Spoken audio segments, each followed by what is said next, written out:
Yo, halo. Kali ini ada handphone PUBG. Bukan ding. Jadi ini tuh handphone Coolme atau Colme ya. Soalnya ini handphone buatan Indonesia. Tapi lebih enak dipanggil Coolme aja ya, biar nggak risih.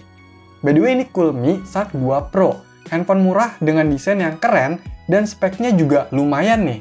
Untuk harganya, saya beli lewat toko Pak Edi kena 799.000. Dengan harga segitu dapat handphone kayak mana ya? Oke, nggak usah makin dilamain, langsung aja di unboxing.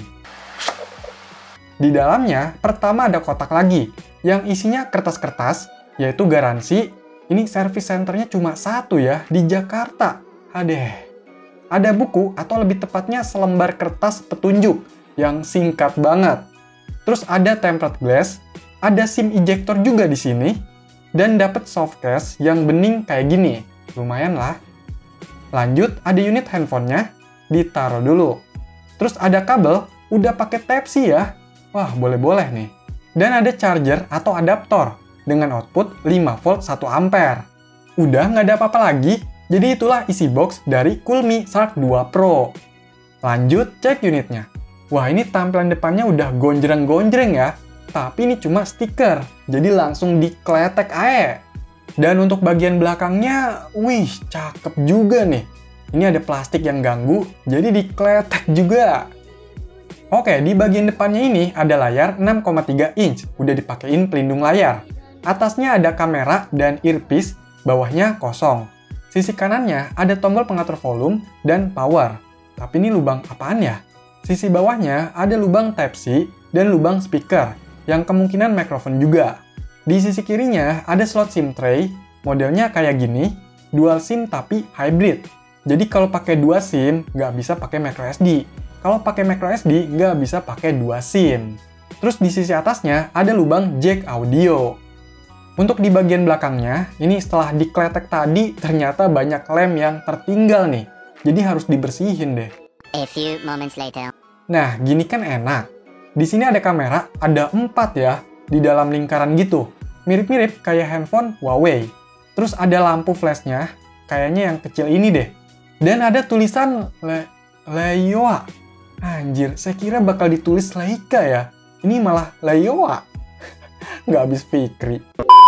Oh iya, di sini juga ada tulisan Coolme. Ya, memang seperti namanya, bagian belakangnya ini terlihat cool ya, keren. Bahannya ini plastik glossy, dan udah cukup solid sih. Nggak yang kretek-kretek ringkih gitu, tapi mengandung banyak kejanggalan juga nih. Oke, coba dinyalain, semoga bisa nyala. Yes, nyala! Wah, yang ini kata-katanya malah mirip kayak handphone Sony ya.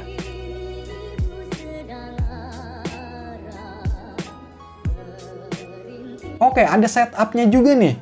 Kalau ini mirip-mirip kayak iPhone.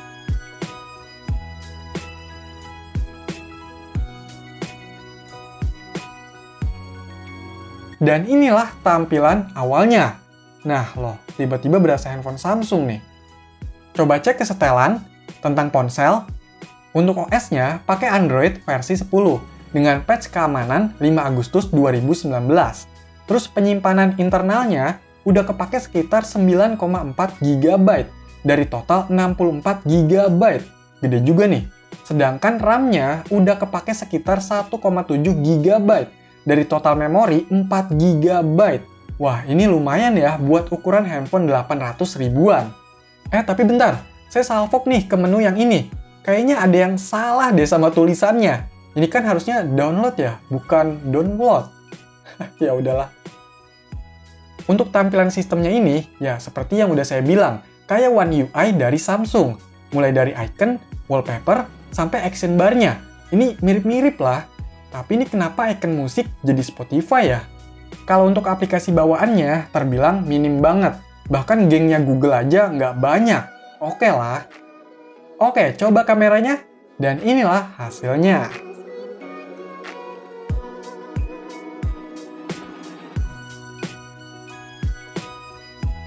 Oke, jadi ini adalah hasil rekaman video dari Coolme Shark Pro 2, Shark 2 Pro. Nah,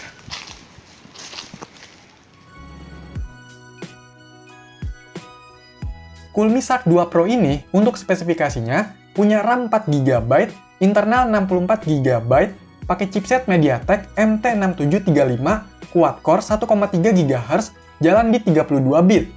GPU-nya Mali T720, layarnya 6,3 inch IPS 480x1014, kameranya 13 megapiksel, baterainya 3000 mAh, dan menggunakan OS Android 10. Tapi rasanya banyak kejanggalan ya di handphone ini, mulai dari bagian bodi sampai ke sistemnya, yang bikin bingung, kayak nyomot sana-sini.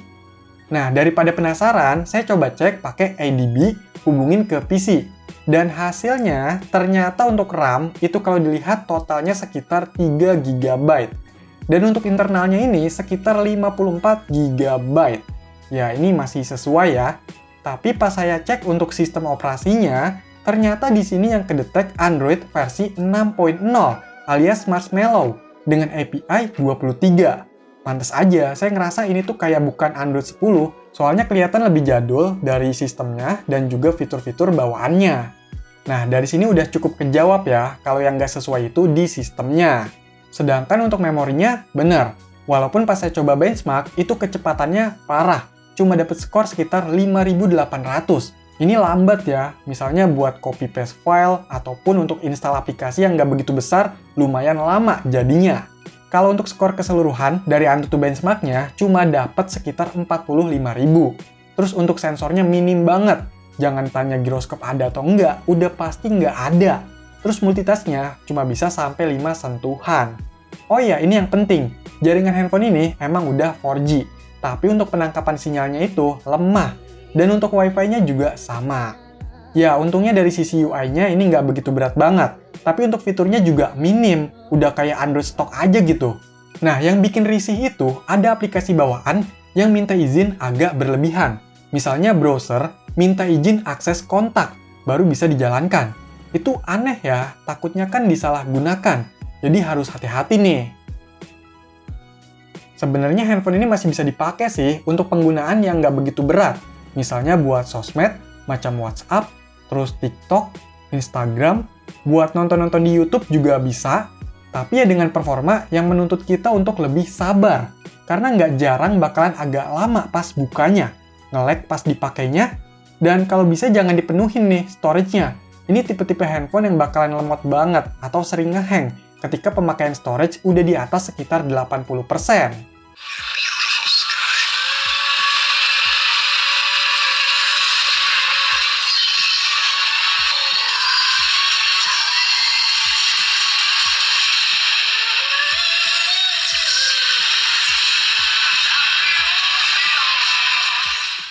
Terus kalau untuk main game, masih bisa kok. Bahkan untuk game-game populer, misalnya Mobile Legends atau PUBG, kayak di boxnya itu. Tapi ya gimana ya, itu pas main nge-lag, dan kalau main lama-lama, itu kan pasti panas handphonenya. Nah, kalau udah panas itu, tambah parah. Jadi macet-macet, di settingan grafik terendah sekalipun. Kurang bisa menikmati jadinya, main game yang ada bukan jadi hiburan nantinya. Ya, kecuali game-game yang ringan, macam Onet atau TTS, itu masih bisa gas lah. Oh ya, untuk baterainya, screen on time pemakaian saya bisa dapat sekitar 3 jam. Dan untuk ngecasnya, dari 5% sampai full, itu sekitar 3 jam.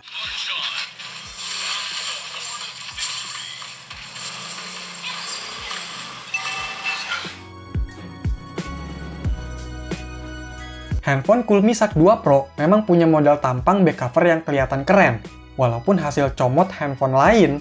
Begitu juga untuk tampilan sistemnya. Tapi sayangnya, untuk jeroan dan performanya nggak ikut comot yang bagus. Walaupun ada juga sih kelebihannya selain back cover yang kelihatan keren.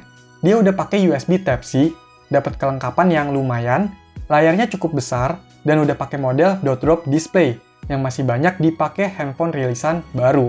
Walaupun di handphone ini bezelnya kelihatan masih tebel. Ya lagi-lagi beginilah handphone murah. Apalagi ini dari merek yang kurang familiar.